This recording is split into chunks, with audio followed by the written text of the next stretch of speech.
Tucked away on the western shore lies Norton Falls. Here, the water fans out in silken streams, cascading through layers of moss-covered stone.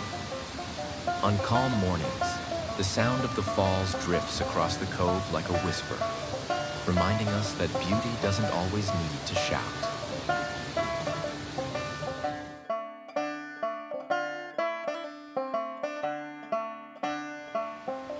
Mill Creek Falls pours into the lake with quiet strength, a ribbon of white against deep forest green.